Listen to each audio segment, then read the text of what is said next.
പോകുന്നത്. നേരെ മധ്യകേരളത്തിലേക്ക് ലേബി സജീന്ദ്രൻ ചേരുന്നു. ലേബി, ഇനിയിപ്പോൾ മധ്യകേരളത്തിൽ ഓൾറെഡി തന്നെ എല്ലാവരും ഓട്ടമാണ്. ഈ കുറഞ്ഞ സമയത്തിനുള്ളിൽ വീട് കയറിയും മറ്റ് ഓരോ ജനങ്ങളിലേക്കും എത്തി നടത്തുന്ന പ്രചാരണമാണ് മധ്യകേരളത്തിലും നടക്കുന്നത്.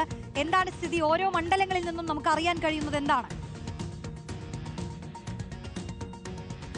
റോഷി, മധ്യകേരളത്തിൽ ഏതാണ്ട് ചിത്രം പൂർണ്ണമായി നേരത്തെ തന്നെ പൂർണ്ണമായിരുന്നു. ഇപ്പോൾ നാമനിർദ്ദേശ പത്രിക സമർപ്പിക്കാനുള്ള സമയം പിന്നിട്ടതോടുകൂടി അതിൻ്റെ ഒരു ഔദ്യോഗിക ചിത്രം പൂർണ്ണമായിരിക്കുന്നു. മധ്യകേരളത്തെ സംബന്ധിച്ചിടത്തോളം തൃശ്ശൂരൊക്കെ ഒഴിച്ചു നിർത്തിയിട്ടുണ്ടെങ്കിൽ ബാക്കി ഭാഗങ്ങളിലെല്ലാം LDFും UDFും നേർക്കുനേർ പോരാട്ടം നടത്തുന്ന മണ്ഡലങ്ങളാണ്. അതുകൊണ്ട് തന്നെ പലയിടത്തും വളരെ വാശിയേറിയ പ്രചാരണ പരിപാടികളൊക്കെ സ്ഥാനാർത്ഥി നിർണയം പൂർത്തിയായ സമയത്ത് തന്നെ വളരെ ശക്തമായ രീതിയിൽ തന്നെ ആരംഭിച്ചിരുന്നു. മധ്യകേരളത്തിലെ എറണാകുളം ജില്ലയിലേക്ക് വരികയാണെങ്കിൽ ഇവിടെയാണ് പ്രതിപക്ഷ നേതാവിന്റെ മണ്ഡലം പറവൂര്, ഇവിടെയാണ് P രാജീവിന്റെ മണ്ഡലം കളമശ്ശേരി. അങ്ങനെ പ്രധാനപ്പെട്ട മണ്ഡലങ്ങൾ എറണാകുളം ജില്ലയിലുണ്ട്.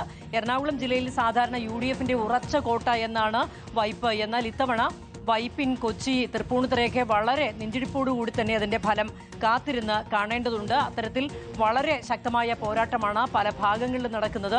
അതുതന്നെയാണ് മറ്റു ജില്ലകളിലും. ആലപ്പുഴയുടെ കാര്യമാണെങ്കിലും കോട്ടയം, ഇടുക്കി തുടങ്ങിയ ജില്ലകളിലേക്ക് സ്ഥാനാർത്ഥികളുടെ കാര്യത്തിൽ കോൺഗ്രസിന്റെ സ്ഥാനാർത്ഥി നിർണയം രണ്ടാം ഘട്ടം എത്തിയപ്പോൾ മാത്രമാണ് പ്രചാരണ പരിപാടികളിലേക്ക് പലർക്കും കടക്കാനായത്. അതുകൊണ്ട് തന്നെ സമയം വളരെ കുറവാണ് എന്നുള്ളൊരു പരിമിതി എല്ലാവരുടെയും മുന്നിലുണ്ട്.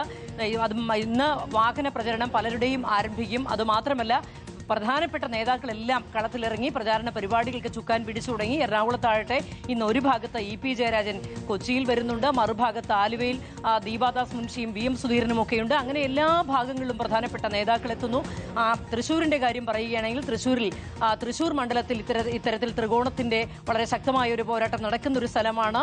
ബാക്കിയൊക്കെ നോക്കിയിട്ടുണ്ടെങ്കിൽ ഇത്തരത്തിൽ LDFും UDFും ഉറച്ച് നിന്ന് നേർക്കുനേർ പോരാട്ടം നടത്തുന്നു. ആ പോരാട്ട വീര്യം നമുക്ക് ഈ മധ്യകേരളത്തിന്റെ എല്ലാ മണ്ഡലങ്ങളിൽ നിന്നും കാണാൻ സാധിക്കും. സ്ഥാനാർത്ഥി നിർണയം വളരെ വൈകി നടന്നതുകൊണ്ട് തന്നെ, അതല്ലെങ്കിൽ ഈ ഇലക്ഷൻ പെട്ടെന്ന് കയറി വന്നതുകൊണ്ട് തന്നെ വളരെ ചുരുങ്ങി 2 ആഴ്ചയാണ് റോഷിനി ഓർക്കുക. 2 ശനിയും 2 ഞായറും മാത്രമാണ് സ്ഥാനാർത്ഥികൾക്ക് ഇനി വീട് കയറിയുള്ള പ്രചാരണത്തിനുള്ളത്. പ്രധാനമായും ഇലക്ഷൻ പ്രചാരണം എന്ന് പറയുമ്പോൾ അതിൽ ഏറ്റവും പ്രധാനം വീട് കയറിയുള്ള പ്രചാരണ പരിപാടികളാണ്.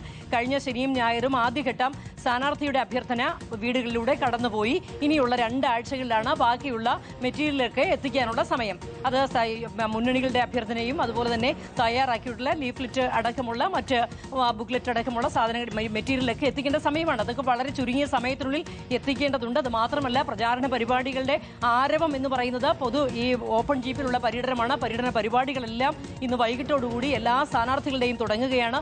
അതിന്റെ ഒരു ആവേശം മണ്ഡലത്തിന്റെ എല്ലാ ഭാഗത്തും നമുക്ക് കാണാനുണ്ട്. ഏതായാലും മധ്യകേരളം പോരാട്ട വീര്യത്തിലേക്ക് ഇറങ്ങിക്കഴിഞ്ഞു. 2 ആഴ്ച മാത്രമാണ് മുന്നിലുള്ളത്.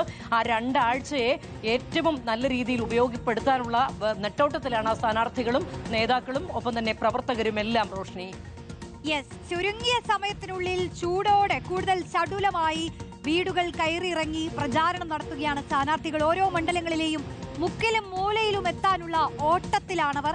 മധ്യകേരളത്തിലെ സ്ഥിതിയാണ് ലേബി സജീന്ദ്രൻ വിശദീകരിച്ചത്.